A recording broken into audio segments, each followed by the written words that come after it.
We have some more selections from the dialogues concerning natural religion. We already took a look at Hume's criticisms of the cosmological argument. Let's turn to this passage where Philo, the character in the dialogue that we can identify with Hume, is criticizing the teleological argument that has been presented by the other characters in the dialogue.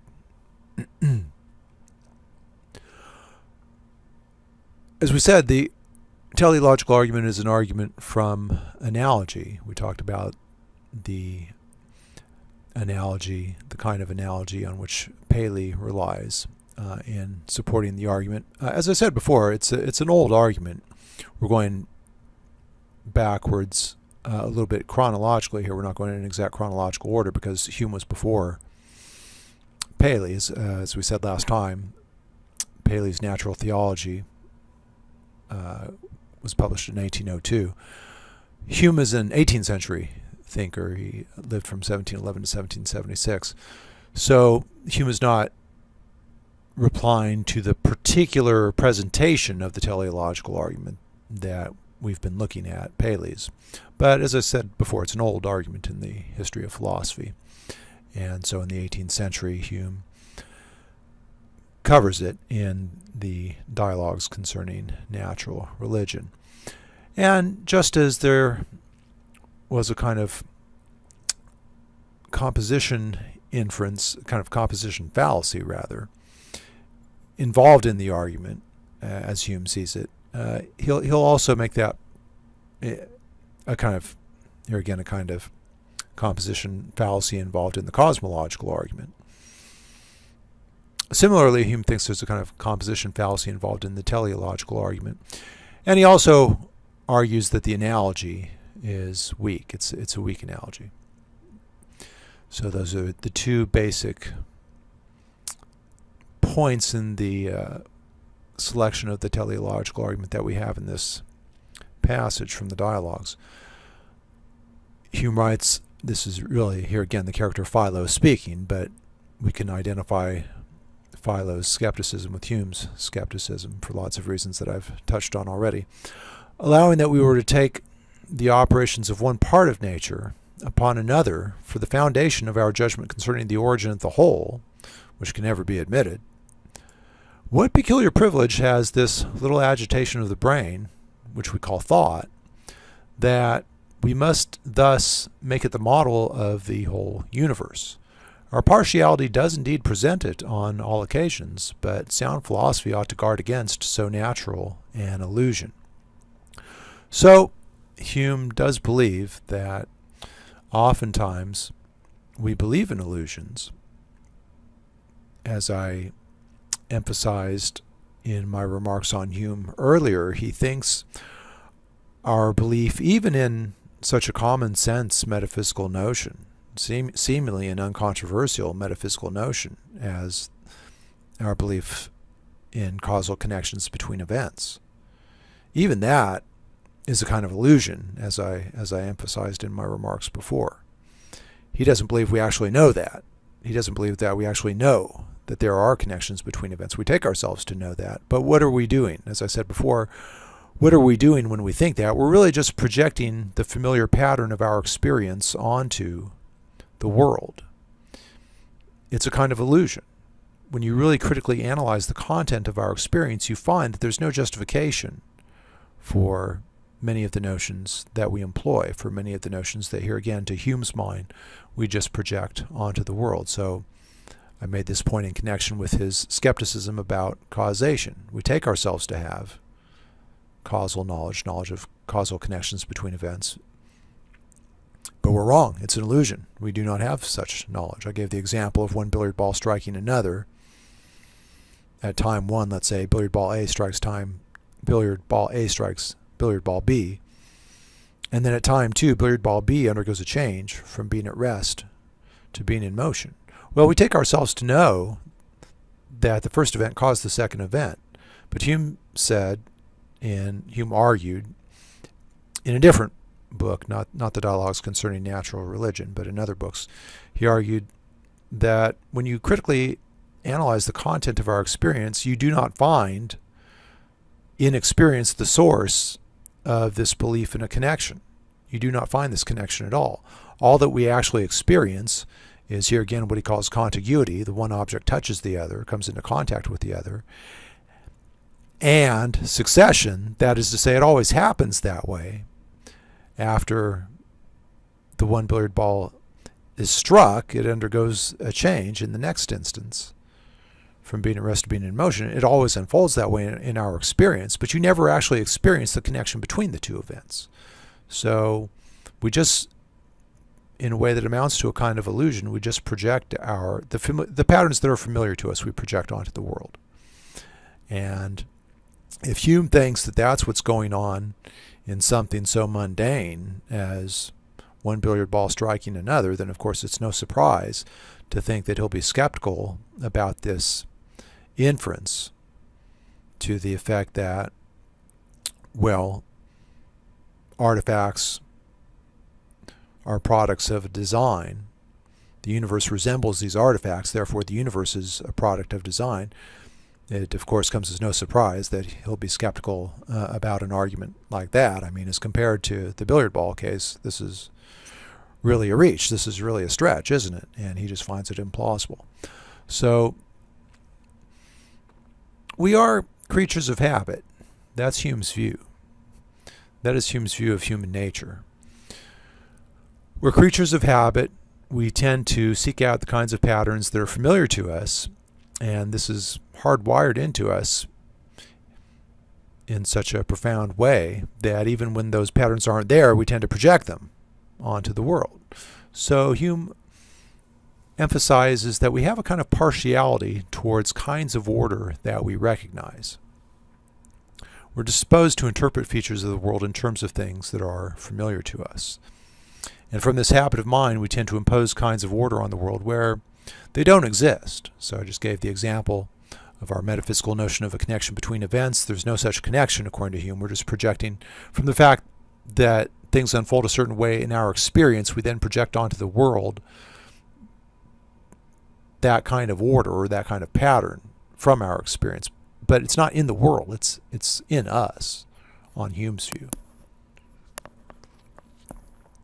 So we do this all the time. We do this in lots of ways. It's a common psychological phenomenon. Expectation influences our perceptions. What we expect to perceive oftentimes influences what we do perceive. It's a widely noted psychological phenomenon, this partiality that we have towards patterns that are familiar to us. Here's a photograph of the surface of the planet Mars. And on the surface of the planet Mars, there is a formation, kind of combination of light and shade here, that resembles a human face, resembles a face. Is there really a face on the surface of Mars? No. So why do we see it as such? Well, because here again we tend to project onto the world patterns that are familiar to us, and it's deeply in us to seek out that particular pattern, right? That's one of the very first patterns that we do learn to identify, is to recognize and distinguish faces. So not surprisingly, we project that pattern and so many other kinds of patterns that are familiar to us onto the world where they aren't really there. If you were to take, because we have this habit of mind, because we have a very strong inclination, a very strong disposition to perceive and to judge and to think this way. It shouldn't really come as a surprise that that's going to happen a lot of the time, right? This is just one cross-section of the surface of Mars. If you take enough cross-sections of the surface of a planet that is characterized by these kinds of combinations of light and shade, ridges, depressions in the landscape that cast shadows. After a certain number of cross-sections, of course, you're going to see patterns that look familiar to you. It's just It's just a consequence here again of this tendency that we have to project onto the world the kinds of things that are familiar to us. It's our way of trying to make sense of the world around us. And from an epistemological point of view, from the point of view of what we know, there's a problem with that.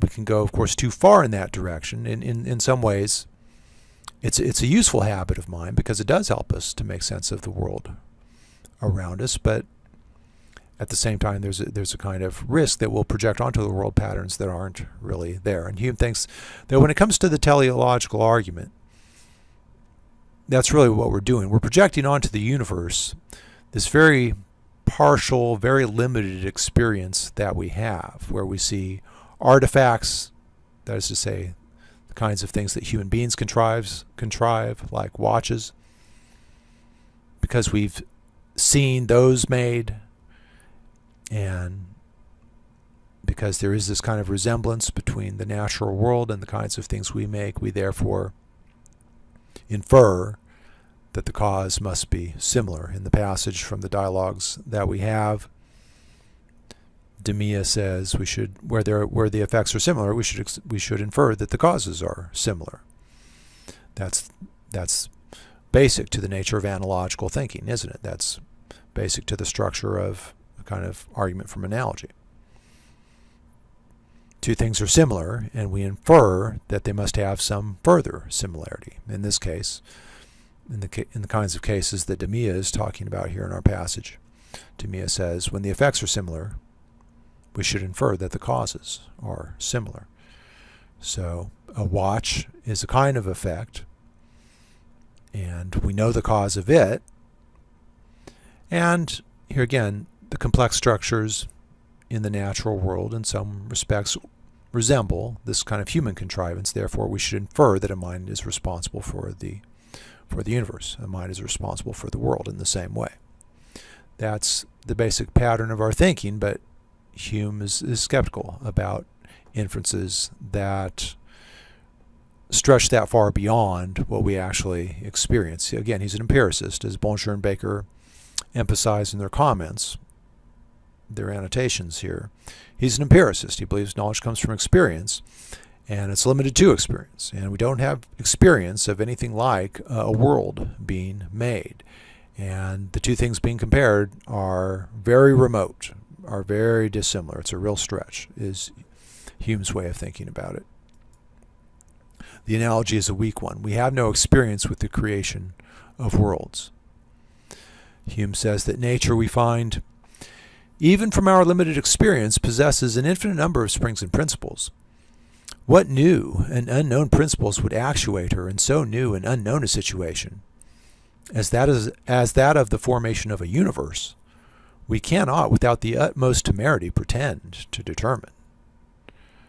So, Philo, he emphasizes that for an inductive inference to be a good one, you have to have, in the case of an analogy, say for example, you have to have lots of experience with both sides of the analogy. For an argument from analogy to be a good one, you have to have lots of experience with both of the analogs. But in the case of the universe on the one hand, and then human artifacts on the other hand, that's not possible because there's only one universe. So Philo says in one of the passages in our selections that a stone will fall, that fire will burn, and that earth has solidity. We have observed 1,000 and 1,000 times, and when any new instance of this nature is presented, we draw without hesitation the accustomed inference. The exact similarity of the cases gives us a perfect assurance of a similar event, and a stronger evidence is never desired nor sought after. But wherever you depart in the least from the similarity of the cases, you diminish proportionably the evidence, and may at last bring it to a very weak analogy, which is confessedly liable to error and uncertainty. And then a little further down, Philo says, if we see a house, Cleanthes, we conclude with the greatest certainty that it had an architect or builder, because this is precisely that species of effect which we have experienced to proceed from that species of cause. But surely you will not affirm that the universe bears such a resemblance to a house that we can with the same certainty infer a similar cause, or that the analogy is here entire and perfect. The dissimilitude is so striking that the utmost you can pretend is a guess, a conjecture. So it's just, the analogy is just too much of a stretch, as Hume sees it. It's a weak analogy. The objects compared are just too dissimilar. As Philo goes on to say, the universe is single, individual, without parallel or specific resemblance. So we have, here again, Hume's view is that all knowledge comes from experience, and how much experience do we really have as a basis for drawing comparisons with the whole universe, right? We human beings have existed for just a very brief time in a tiny region of the universe. Our experience is very limited. Philo says, a very small part of this great system during a very short time is very imperfectly discovered to us. And do we thence pronounce decisively concerning the origin of the whole? So human experience is limited. It's quite limited. We occupy a very small region of the universe for just a very brief time. And to make inferences from that limited experience to the whole universe is just too much of a stretch to be a plausible inference according to Hume. The universe is single, individual, without parallel or specific resemblance. So we really only have experience of the one side of the analogy. Here again, the one side of the analogy would be the familiar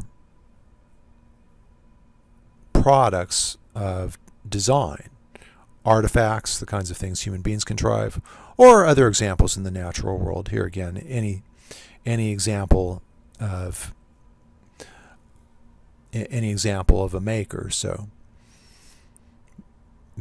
beavers build dams, spiders spin webs, birds build nests. Those would count as examples of design as well.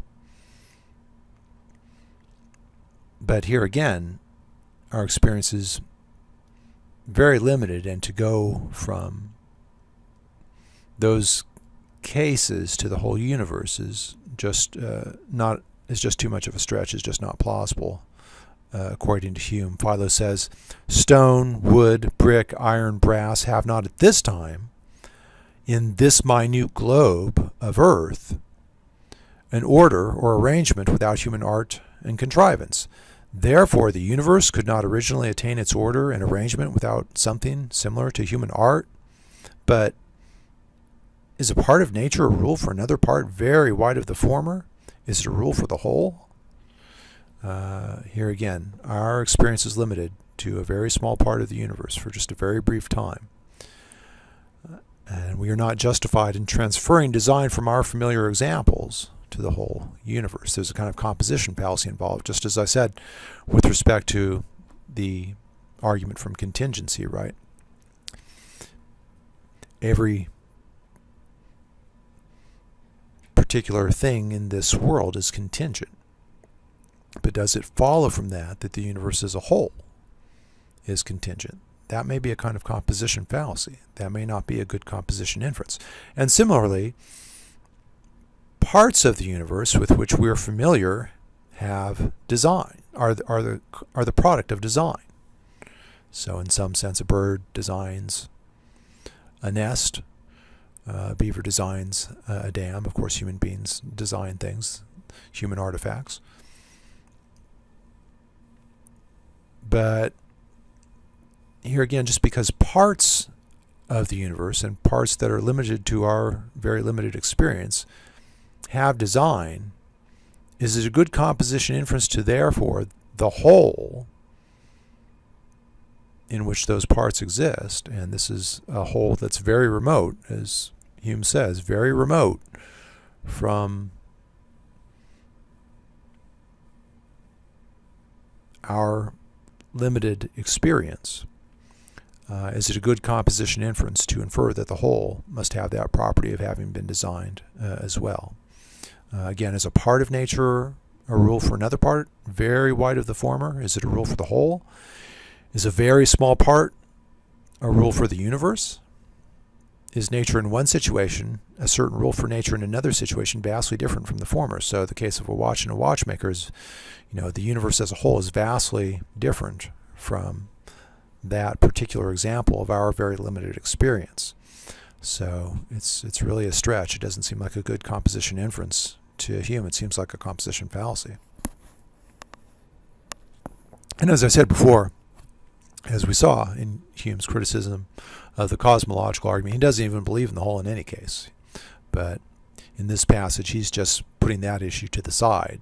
This character Philo will oftentimes just stipulate premises of the argument on the other side for the sake of discussion. But as we know, Hume doesn't even believe that the universe is a whole. I mean, he doesn't believe that the whole exists outside of minds.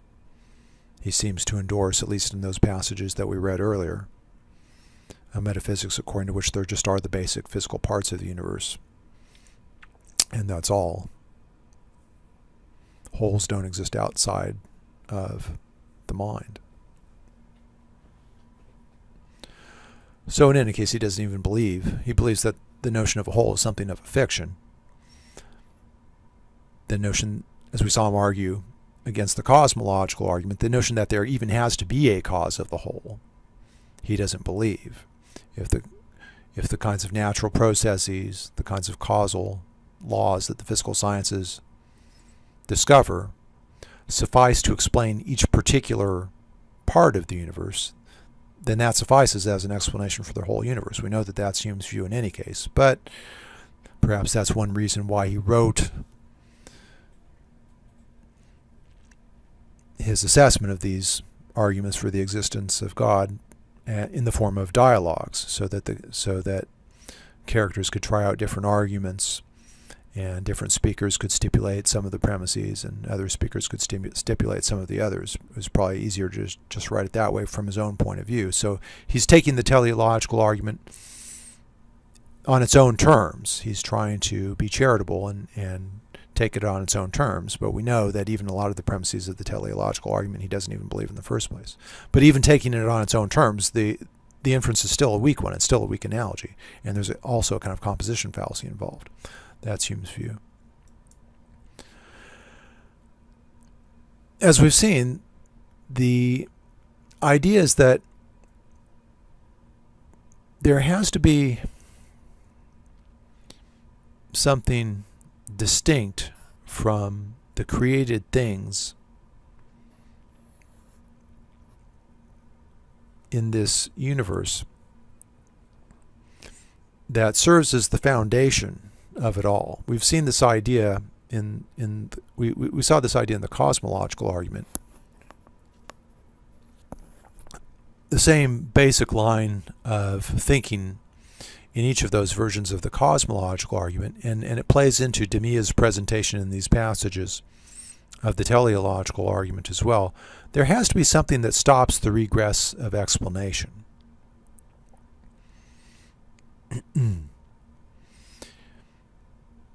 Here again, in the case of the first mover, we saw there had to be a first.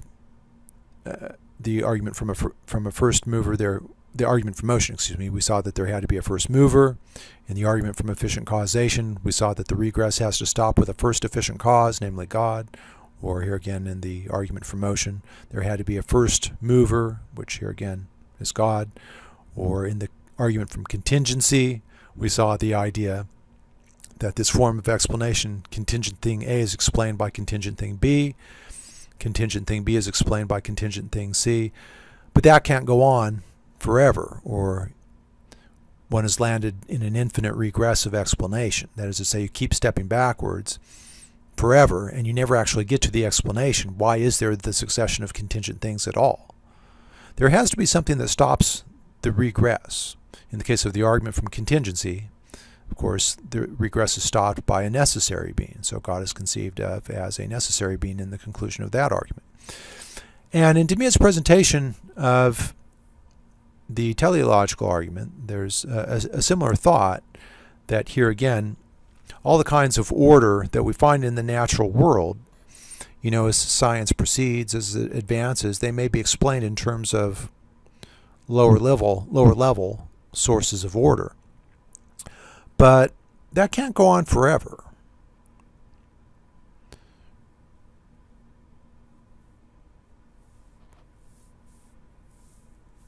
There has to be something that grounds the complexity of the natural world. The explanation can't be that this example of order is explained by some lower level order. So in connection with the Gould article, we talked about the relation between traits of animals or traits of plants and, in the case of animals anyway, their traits in the way that those traits are underwritten by genes. So that would be an example of order at one level explained in terms of order at some lower level. Well, why do genes have the structure that they have? Well, here again, you could appeal to some lower level of order out of which genes are constituted, DNA and RNA. You could talk about the structure of those particular kinds of nucleic acid. Okay, why do those things have the order that they have? Well, you could talk about those elements at the level of their basic physical constituents, protons, electrons, get down to the atomic level or the subatomic level. But here again, that form of explanation can't go on forever. Eventually you have to run up against something that just has order intrinsically. It can't have its order in virtue of something else, some other level of explanation, or at least that has been the thought in many versions of the teleological argument. So in a way that's kind of similar to what we saw in the argument from efficient causation, there has to be a first efficient cause. Here again, we see lots of examples of efficient causation in the natural world around us. Birds build nests, for example.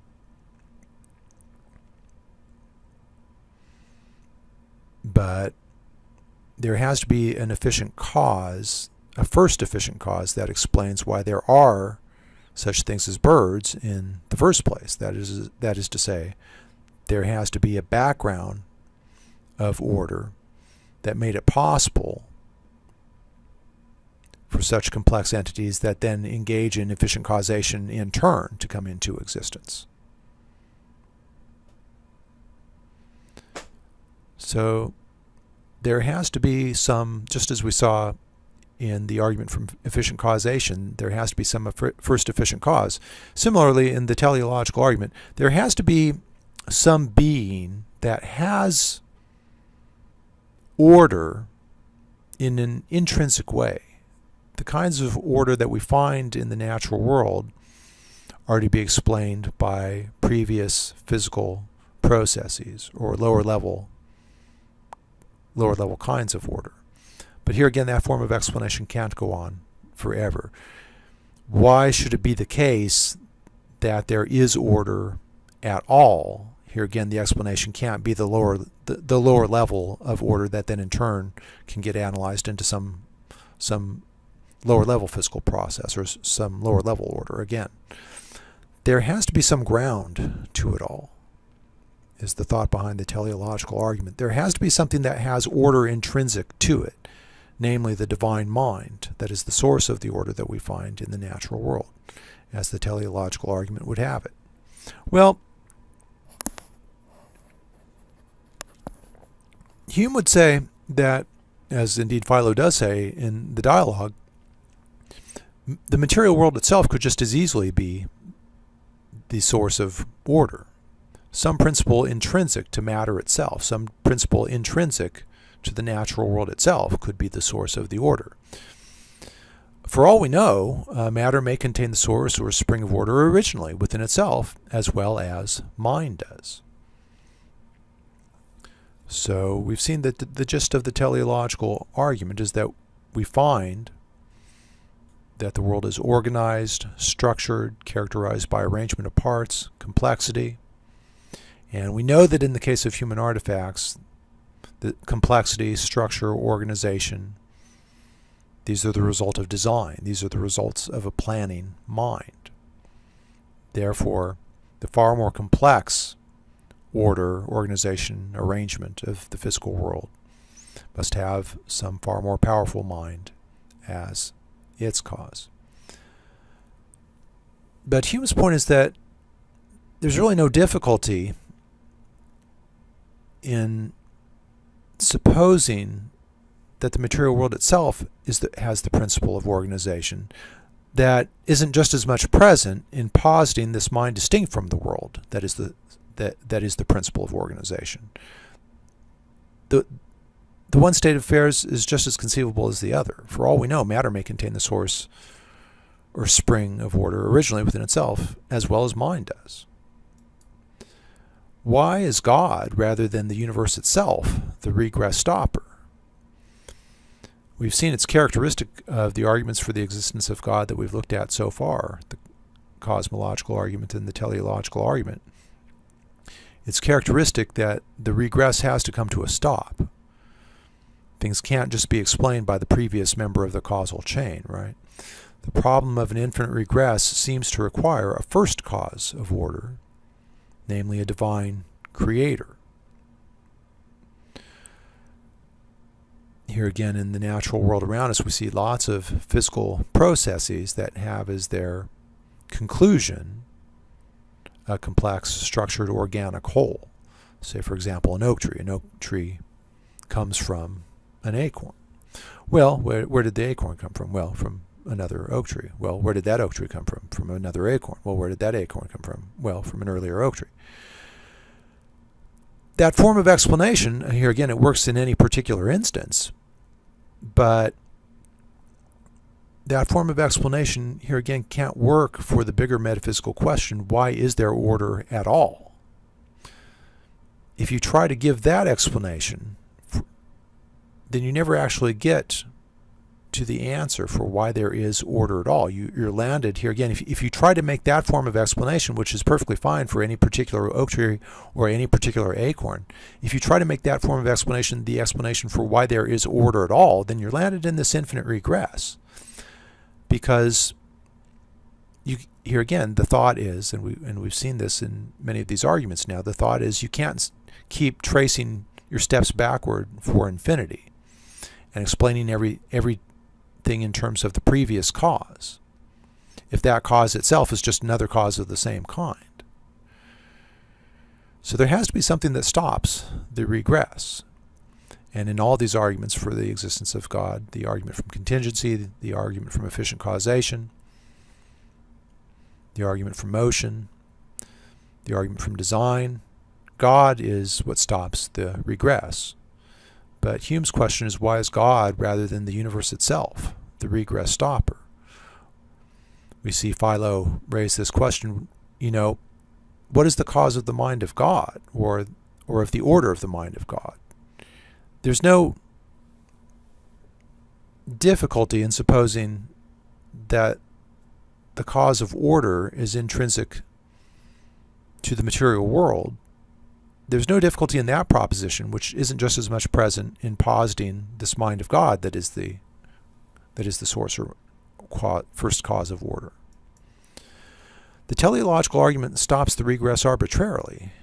It posits an ideal world, namely the mind of God, as the cause of the material world. But Hume argues that just pushes the question back a step. The same problem arises with respect to that candidate for a first cause, is Hume's point. Why couldn't causation of ideal worlds stretch back in infinitum or to infinity? That doesn't really stop the regress, because you can raise the same question about that alleged first principle of order. That's Hume's criticism. Order could just be, it's no more difficult to suppose that order is just basic. It's no less plausible, according to Hume, that order is just a fundamental feature of the material world. It's just basic to the material world. Order is just fundamental. There's no more reason to suppose that the regress stops with the divine mind than there is to suppose that it stops with the basic order of the material world. Hume says, no difficulty attends the one supposition, which is not common to both of them.